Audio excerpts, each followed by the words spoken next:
Assalamualaikum warahmatullahi wabarakatuh. Selamat datang di channel kabar CPNS P3K Kesehatan. Semoga teman-teman sehat selalu ya teman-teman ya. Nah, kali ini kita akan membahas tentang persiapan ya untuk P3K di tahun 2024 teman-teman ya. Untuk CPNS sudah ditutup untuk kemarin ya teman-teman ya. Jadi untuk persiapan lagi untuk teman-teman yang P3K khususnya untuk tenaga honorer. Oke teman-teman, bagi teman-teman yang baru tahu channel ini dan baru bergabung, silakan subscribe dan bunyikan tombol loncengnya agar tidak ketinggalan tentang informasi terbaru P3K dan CPNS di tahun 2024 teman-teman ya. Oke, langsung saja kita ulas teman-teman ya. Nah, ini teman-teman ya. Di sini ada rapat bersama Komisi 2 DPR RI, Menteri PNRB paparkan peta jalan penataan tenaga non-ASN tahun 2024 teman-teman ya. Jadi memang tanggal 6 kemarin itu memang ada rapat bersama yang antara Komisi 2 DPR RI dan Menpan RB ya tentang penataan tenaga non-ASN tahun 2024 atau khususnya tenaga honorer maupun ex-THK 2 teman-teman ya.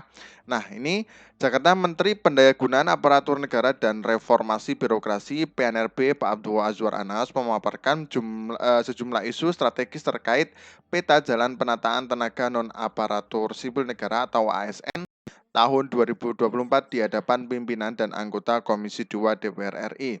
Menteri Anas menjelaskan dalam melakukan penataan tenaga non-ASN, pemerintah menggunakan 4 prinsip, yaitu adalah menghindari PHK massal, tidak mengurangi pendapatan yang diterima saat ini, menghindari pembengkakan anggaran, serta dilakukan sesuai dengan regulasi yang berlaku.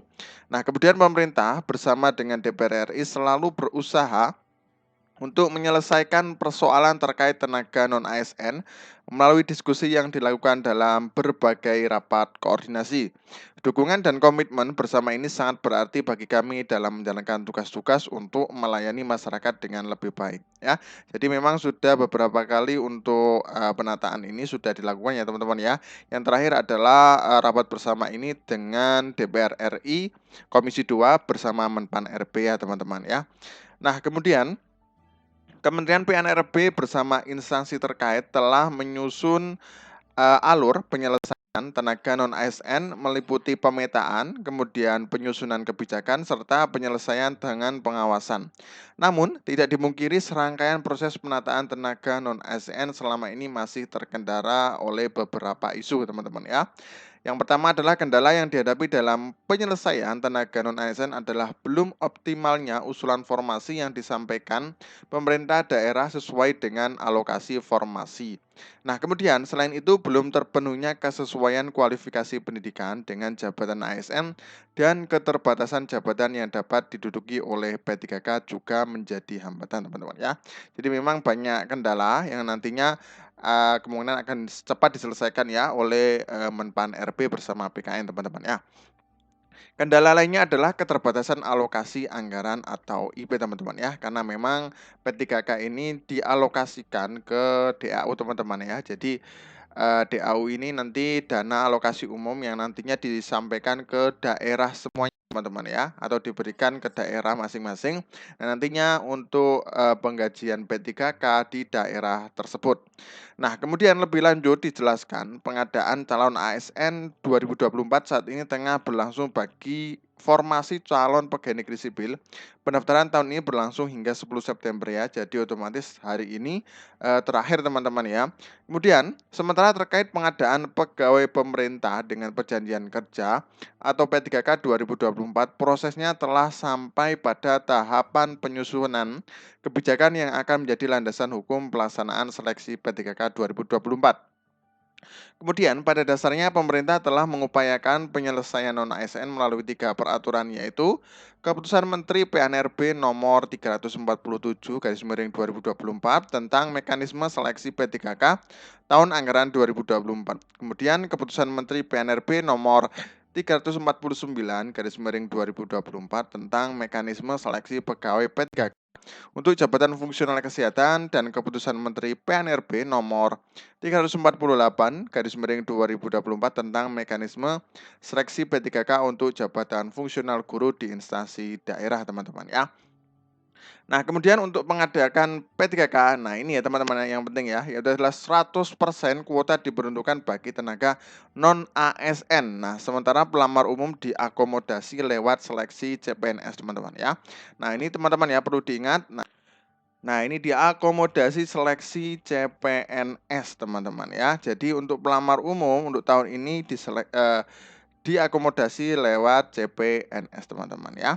Nah, kemudian dalam pertemuan tersebut juga disepakati agar tenaga non-ASN yang terdata dan terdaftar pada database BKN sebagaimana disepakati bersama antara pemerintah dan DPR yang mengikuti proses seleksi dan mendapatkan peringkat terbaik diangkat menjadi P3K.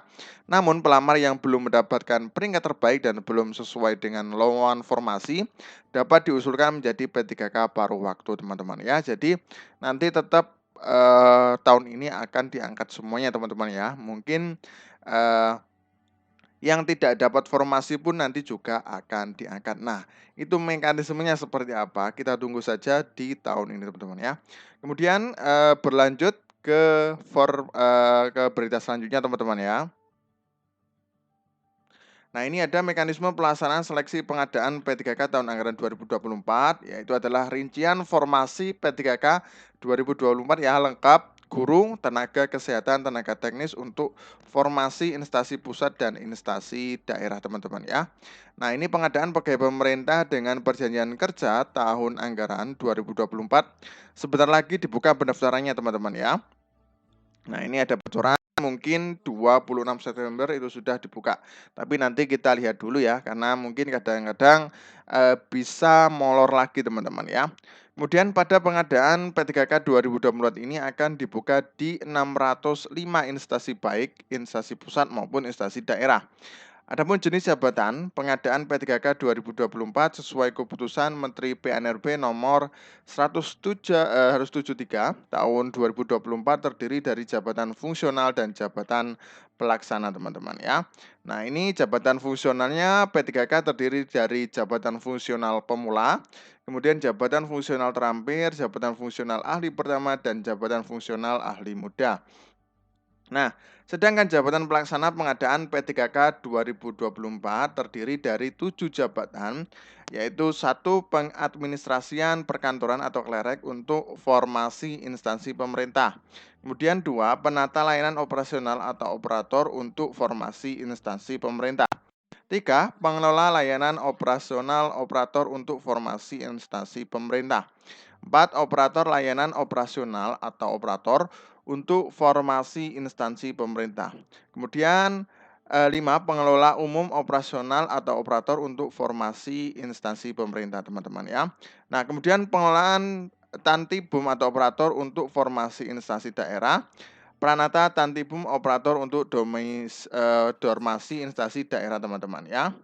Kemudian menurut data yang dilansir laman Kementerian PNRB bahwa Badan Kepegawaian Negara atau BKN terkait mekanisme pelaksanaan seleksi pengadaan P3K tahun anggaran 2024 terdapat 1 juta lebih formasi yang dialokasikan ya. Kemudian berikut adalah rincian lengkap jumlah alokasi formasi P3K 2024 untuk jabatan guru, tenaga kesehatan, dan tenaga teknis. Nah, untuk formasi guru sebanyak 19.484 untuk instansi pusat dan 176.405 untuk instansi daerah. Nah, kemudian formasi tenaga kesehatan sebanyak 15.820 formasi untuk instansi pusat dan 90.142 formasi untuk instansi daerah ya. Jadi banyak sekali teman-teman ya. Nah, kemudian untuk formasi tenaga teknis sebanyak 266.565 formasi untuk instansi pusat dan 462.719 formasi untuk instansi daerah teman-teman ya. Sehingga jumlah total formasi kebutuhan P3K tahun 2024 adalah sebanyak 1.031.135 dengan rincian sebagai berikut: alokasi formasi P3K untuk instansi pusat sebanyak 301.869 dan untuk instansi daerah sebanyak 729.266 formasi. Nah, kemudian demikian informasi terkait rincian alokasi formasi P3K tahun 2024 menurut data dari Badan Kepegawaian Negara atau BKN yang dirilis pada 27 Agustus 2024. Oke, terima kasih, semoga bermanfaat teman-teman ya. Oke, terima kasih. Wassalamualaikum warahmatullahi wabarakatuh.